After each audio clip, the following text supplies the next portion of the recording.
Very good morning to you. Bright-eyed and bushy-tailed this Monday morning. We have a full house. Kevin Kilbane is here. How are you? All good? Yeah, all good. Owen is here. How are you? You've only got one scar. You didn't get a new one in Tralee on Saturday night. What happened? Everybody was just too happy to go dishing out physical punishments. Being a bit cocky.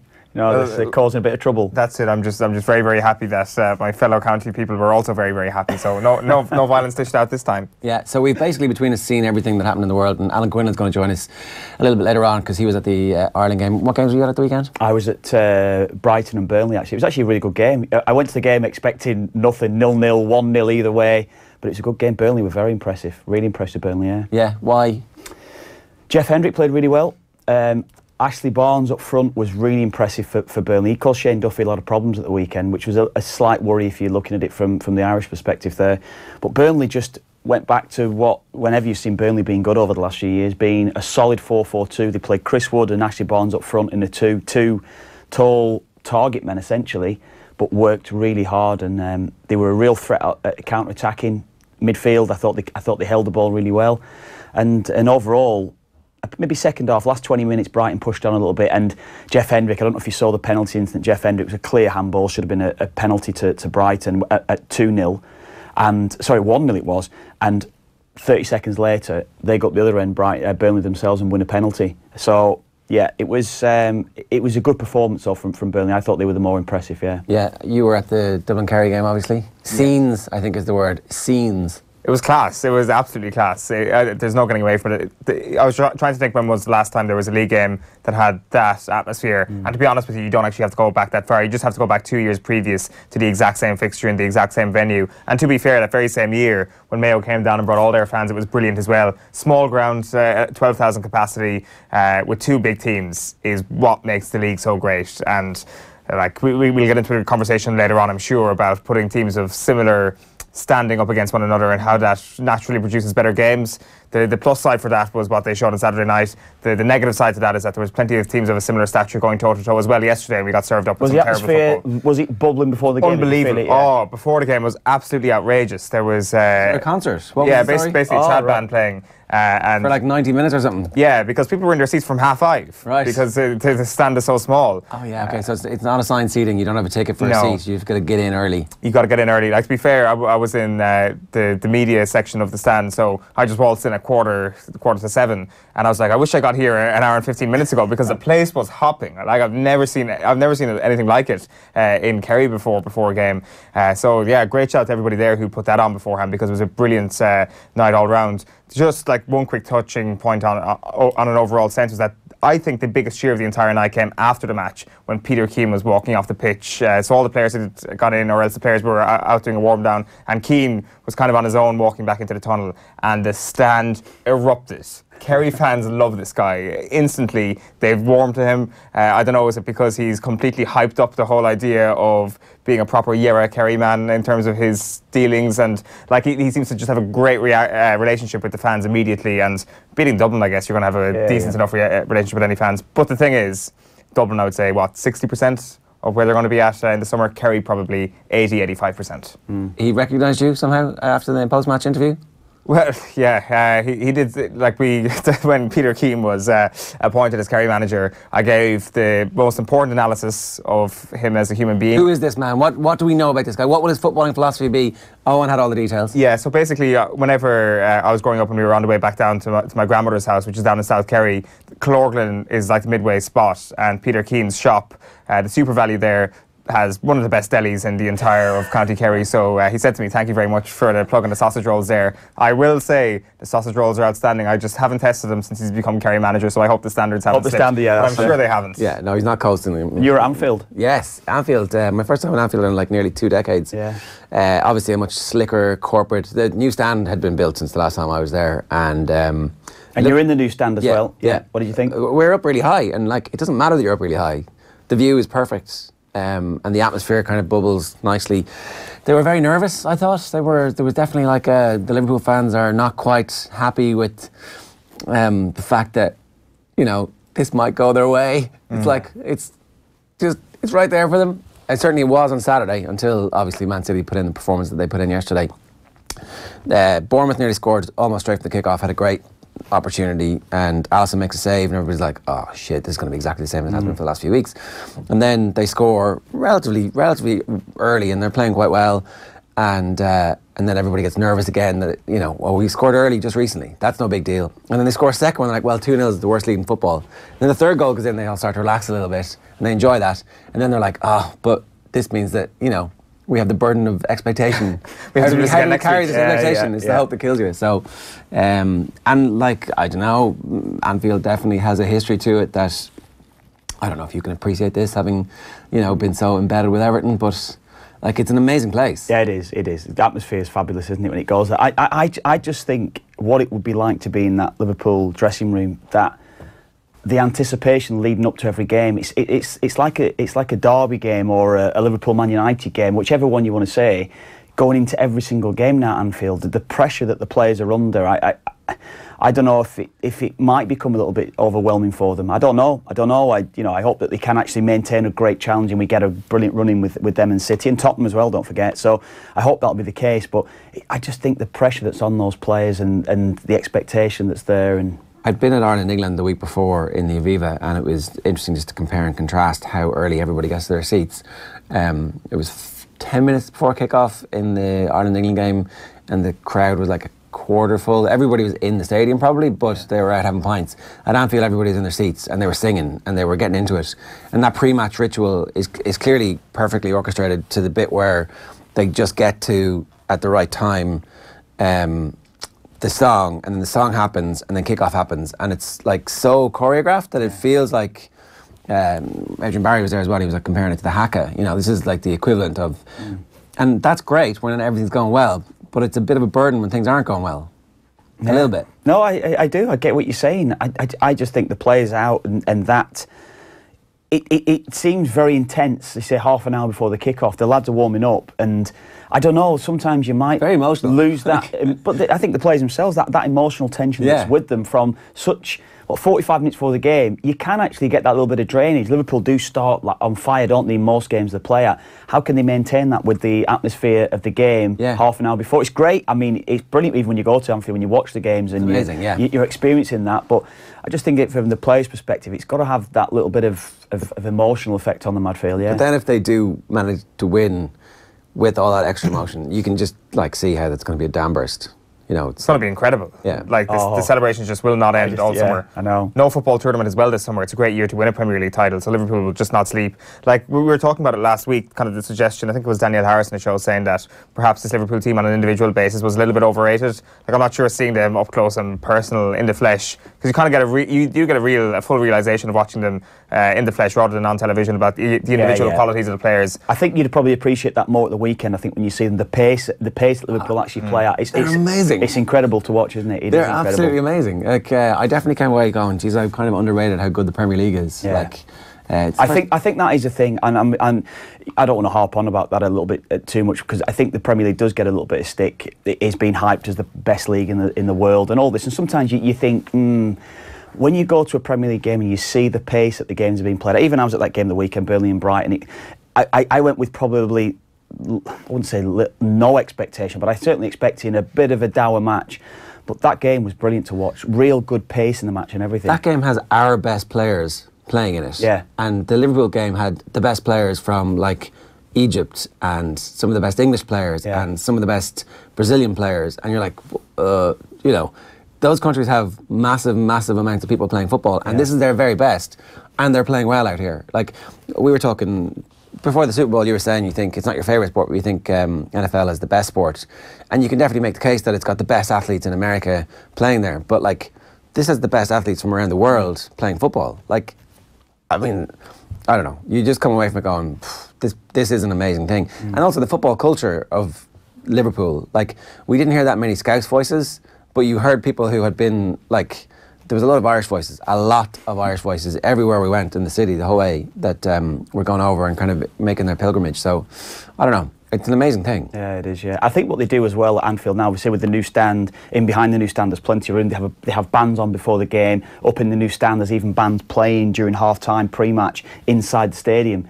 it's great what they've done there now. They have created something very special there. Yeah. And also, my memory of the last time when I was there was that all the area around the stadium was completely dilapidated. But like, it seems as if the club have genuinely committed to helping the local area improve. Now, there's still aspects of it that are pretty grim, but like, maybe it's just a lick and I don't know, a lick and a promise. I don't know, but it certainly looks much better than it used to. Yeah, it is. I think it is. I think they definitely have generated. I think there were problems building that stand with houses and how they're having to develop and buy houses around the stadium. But yeah, it is. Yeah, it is. They've done an amazing job. Yeah. And then you look out the window and you see Everton over there, and you're like, oh, poor Everton.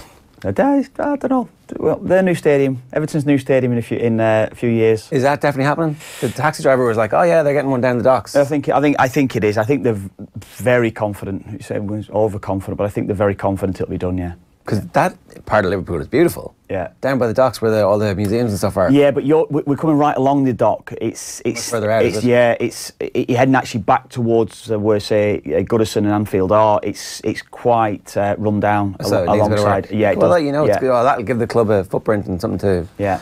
I mean, it would be great if they could just share a stadium, wouldn't it? That would have been the best thing ever. Like, it would have been great for the city.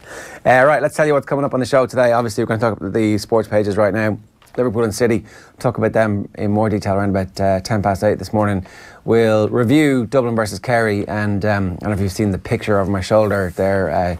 Tommy thinks it's like a Caravaggio, a Renaissance painting, won by the Masters. And at some point we might drag him in to describe bit by bit by bit. What about the image there of James McCarthy? James McCarthy. I'm definitely sticking a tenner on James McCarthy, Footballer of the Year. It's like, bad timing on our part. Well, we'll get back to it. And then Alan Quinlan's going to join us around about 20 to 9. We'll talk about the Champions League at about 9:15. So let's start with the newspapers this morning. And City's joy of 6, Sergio Aguero with a hat-trick yesterday. And is the time up for Sarri-ball? Who knows? I mean, if it's not now, then he's going to definitely see it out to the end of the season, because Roman Abramovich is a man of noted patience, right? He's a patient man. He always lets his managers work their way out through their problems, right? That's happened before. Tony Ward, the sting. This one's gonna sting. I think the Irish rugby fraternity. Shades of Charlton's Ireland in Schmidt's tactics, but winning all that matters. Those of us who are old enough will remember that Jack Charlton was roundly chastised by the pundits for wasting the greatest generation of Irish footballers by making them play the long ball. That's what Eamon Dunphy's theory was, and. Basically, Tony Ward is saying we're playing Route 1 rugby. I have great memories from that era anyway myself, so yeah, there you go. Yeah, they did reach a World Cup quarter-final. Obviously we don't want to reach a World Cup quarter-final in rugby. Maurizio's mess, my job is always at risk. I mean, he's screwed, right? He is screwed. It's looking more and more likely, isn't it? That's the thing, you're hearing these little whispers coming out constantly, aren't they? I was listening to Brian Kerr. I actually listened to the full commentary with Nathan yesterday. It was actually top class. The two of them and Nathan, and from what Brian's saying, he actually does need time. He needs 2 or 3 transfer windows. Yeah. But we know full well that Chelsea, if they're in a position, they've done it with Scolari, who was a World Cup winner. They've done it with other managers who have been in probably more high profile than Sarri. Yeah. It's the way they do it. Why doesn't Roman Abramovich look at what's worked so well at Manchester City, which is get a manager in and give them time, but also under a management structure that works for them? No, I agree with that. But I was listening to at the weekend. I actually heard Nathan say it. Nathan said at the weekend, it doesn't seem to be working from how they've been doing it. Chelsea are the most successful club in the Premier League over the last 10 years. Yeah. So it has worked for them, how they're doing it. Outside looking in, you look at how it went so sour with Mourinho, how it went so sour with Conte and what it's doing now. But came off the back of pretty big success. Yeah, that what they must be thinking in the head. Well, they both won the league. What we're doing is a success. What we're doing, youth structure is a success. The players we're bringing through, we're able to generate income from the youth structure as well. I wouldn't agree with it, but I think internally, they think it's working. I mean, the evidence is. It's just, I wonder, have they reached the end of the road with that constant churn of managers? We'll get into more detail about that when we're talking football a little bit later on. Irish hold on title slips despite win. Sorry. Ireland trailing by 6 points in the table and need favours from others. This is because we didn't get a winning bonus point away to Scotland. But we did beat Scotland, so win some, lose some. England obviously top of the table with 2 bonus point victories at this stage. Wales also did not get a bonus point win, but have 2 wins after a weird game from Wales. Questions about Sherlock touch nerve with Gavin. We'll get to that in more detail because we've got some good audio from Eoin in the post-match press conference with Jim Gavin. Ireland being vaccinated for Japan is the headline in Gary Doyle's piece. Schmidt says opportunity to bring new faces into squad can help avoid repeat of disappointments at previous World Cups. So those injuries are actually a good thing for us in the long run. And I think at some point he kind of says, who gives a... It's the Six Nations. It's not quite that. If we'd never won one of these before, we would have been even more gutted. We have done well in the Six Nations over the last 5 years, so if it doesn't come to pass this year, there is a big thing at the end of 2019 for us. Is that the first time we've actually seen this, Yes. Schmidt, admitting that the World Cup exists this year? Yes. Also, Six Nations lads, calm down. That's it. Yeah. Great weekend of sport for me, lads, as a Leitrim and United supporter. 3 in a row for Leitrim, United winning and Chelsea losing, says John McGoldrick. Hashtag OTB AM. Yeah. Leitrim flying at the moment. Yeah, they are. Under Going great, Terry Highlands. That would be a massive deal for them. Everything's coming up Connacht's way. Yeah, well, we'll see. See what happens, you know. It's that's the sort of league campaign you need for a bit of cute tourism if you come up against Leitrim later on in the year, saying, well, they had a good old league campaign. It's good, like I kind of alluded to it a moment ago, but it's the great stories from these counties are just far more numerous at this time of the year, and Well, I think what it is, you can actually target it, can't you? Because you can actually. You know full well the championship's probably going to be on so many counties, isn't it? That you can target this, get your fitness levels at such a level that you're going to be able to compete. That's the way it is, isn't it? The Racing Post, no new equine flu positives as BHA prepares to make call on resumption. So it looks like we're on the verge of a resumption of racing. I think decision day is tomorrow. British Racing took another nervous step forward towards a resumption as more good news emerged from the Animal Health Trust. And then there's pictures from the only racing that was happening in these islands, which is at Punchestown yesterday. And Dooneycoss won. We've been part of Dooneycoss's history. But that was nervous. There was a lot of nervousness around the equine flu, wasn't there? Yeah. Certainly when it broke last week, and you're thinking the worst, aren't you? You're thinking Cheltenham, you're thinking everything. So hopefully, it's certainly fingers crossed on that one. And I know they've come in for criticism as well, but what do you do? You can't control a virus. It's anyway, hopefully it'll be back. But we weren't on Dooneycoss this weekend. Anyway, I wasn't. Back page of the Irish Daily Mail is master plan. Schmidt sees an upside to Ireland injury concerns. And we've also got this story here. Anthony Cunningham not happy with the referee yesterday in Tyrone's draw with Roscommon after overturning a free kick right in front of the Tyrone goals that if put over the bar, Roscommon would have won the game. That was turned over because Ultan Harney went running in to Niall Morgan. Niall Morgan went down like a sack of spuds holding his face. Don't think Ultan Harney... After Niall Morgan had kneed the lad in the head as well, by the way, and he's on the deck. It seemed that way. It was the lad that got the foul initially, I don't know, but that's what happened initially, Yeah, so Morgan played it expertly. It's very easy for us to say Ultan Harney shouldn't have gone running in, but he saw his mate getting kneed in the head. Yeah, exactly. So my initial reaction is, what are you doing? But then after a while, you're like, clearly, if you're not getting Russian blood to the head in tight games, then when are you getting your Russian blood to the head? So but it's cost them, hasn't it? Ultimately. It has. It's cost them a second point anyway. So that was a draw yesterday. Should there not be retrospective punishment for... You said he went down like a sack of spuds. He was hit though, was he? He was hit. He's pushed in the chest and he went down holding his face. We only got one Getting angle. worse than these soccer players now, honestly. I've seen it a few times now, honestly. Well, the thing is, we only got one angle, but there was 2 umpires standing right behind the goals, right behind the incident, and the ref goes over and the umpires are like, oh, yeah. Straight, it's always just confirmation of the referee's suspicion, you think, with the umpires. Back page of the Herald is 6 in the city for a title surge. Pep takes pressure off as champs go top, and Gavin aims at Mayo with door open for Connolly. So Timor Connolly, the door is still open for him to come back to the Dublin footballers. I'm sure there'll be more on that over the next couple of weeks. Back page of the Sun is massacre. Sarri's head on block after day of shame for visitors, and Pep keeps the heat on his Incredibles. And it's Ole Yours, Solskjaer to get United job. So Ole Gunnar Solskjaer will be named the full-time manager at Manchester United. Sun Sport understands the decision has been made at board level, although the club may not announce it until the end of, and I'm going to turn the page for 2020. A bit of suspicion. 2022. The end of the season. Is it? So United are publicly... That won't leak. That definitely won't leak. If that has happened, there will be no leaks between now, the 11th of February and the end of the season. No one will ever break that story in the meantime. I mean, come on. They're publicly sticking to the mantra that the search for Jose Mourinho's permanent successor remains ongoing. So that's a report this morning from Neil Custis that Solskjaer is going Paul to get... Scholes as well, officially appointed as the Oldham manager as well. Oh, yeah? So that one of the smaller headlines in the inside, Paul Does Scholes, that mean he's gone from BT? Or can he do BTs? No, he'll have to. There was a problem over his interest in Salford Salford City. Yeah. So there would be a conflict of interest if Salford were to get promoted to the Football League. Right.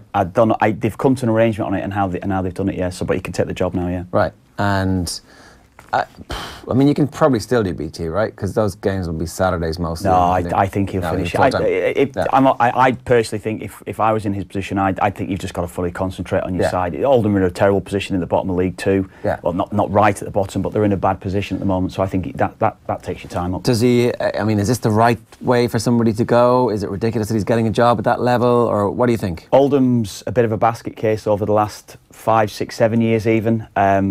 In the bottom tier of English football. I think it's the first time in 25 years they're seriously struggling. The turnover in managers across the board is incredible. More so Oldham. If you look at Oldham over the last 5 or 6 years, even the amount of managers that are getting 5, 6 months changeover, 5, 6 months changeover. So it's his local club. Supported Oldham as a boy. Paul Scholes. It's the romantic in me would say, yeah, great, but this is a huge one, taking the Oldham job, yeah. Okay, so on the Racing Post cover, not sure when that went to Post, because I've just been reading about this from late last night. The BHA has received 4 positive tests of equine influenza from Simon Crisford's stables in Newmarket this evening. That was at 11:18 p.m. last night. So there is the most up-to-date stuff, which means that you would assume that there will be no resumption announced.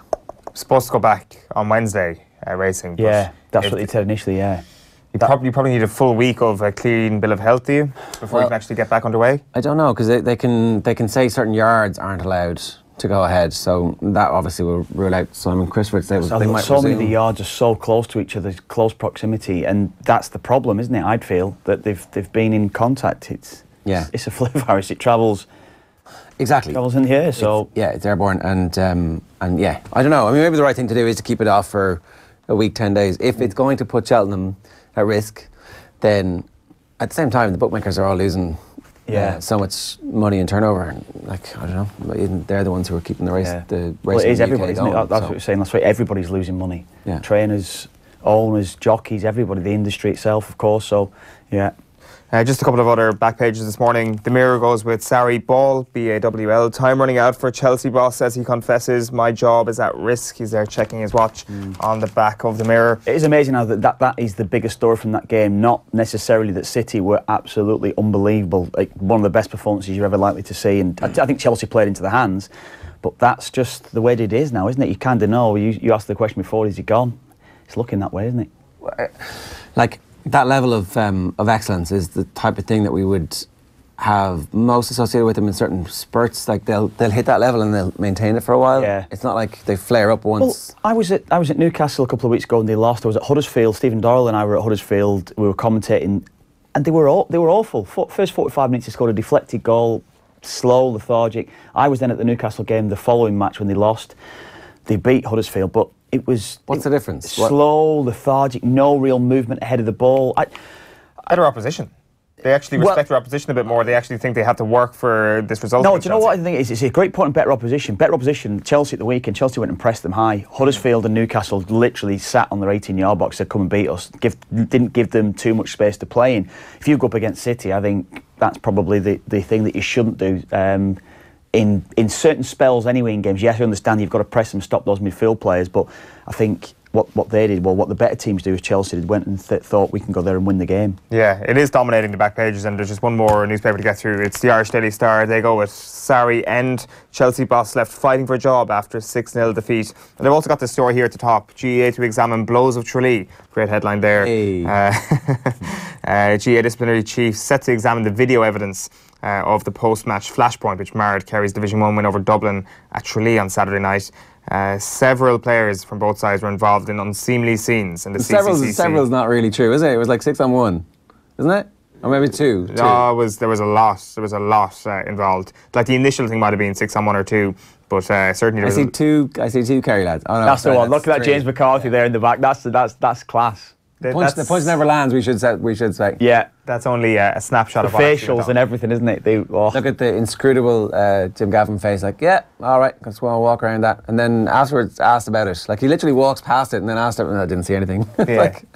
I think it's going to be hard to actually say who should get banned here. If And no anybody one should get banned. There's nothing in that. I know. I only saw that. It was basically pushing. Yeah, it was enhanced handbags, is what I would call And I it. tell you something as with well, a little bit of MMA chokehold in the middle of it. But you get sick of it. I can tell you, you look back across the course of sport, any of the biggest games and the best games you ever would have watched would have had something like that, flashpoints in the game. We were here on Friday. And it makes the sport. We were here on Friday and we were talking about what we were planning for Monday's show, and he goes, "I said, look, sure, there'll definitely be a fight to talk about in that game anyway." And it was very predictable, and lo and behold, there was. Well, the reason why you get a psychologist on to explain why a fight exists, it's because these players, especially the Dublin players, just aren't used to getting the adrenaline rush of a competitive game. And then they've got all this leftover adrenaline at the end of the full-time whistle, and they've got to channel it in some direction. So they look at their opposition man and just start a fight. Beautiful stuff. There you go. Yeah, I mean, I don't think anybody with a brain cares about that at the end of that game, because it wasn't serious. No, for sure. I'd like just on the brawl thing, one thing that did kind of occur to me is that man of the match, Darragh Moynihan, was of course the guy who fell victim to that horrible punch from a Dingle selector during the winter time. And if he wants to talk about a brawl, that punch clearly has sparked an unbelievable season for him. And when it comes to that sort of stuff, obviously those sort of brawls are absolutely horrendous. Yeah. This was nowhere near that sort of level. No, but I wonder, is there now like a fear that they need to respond to that to try and stamp out the other one? But actually that's the wrong thing to do. Potentially, that could be the way they're looking at it, but we'll know probably later on today, the CCCC meeting this afternoon.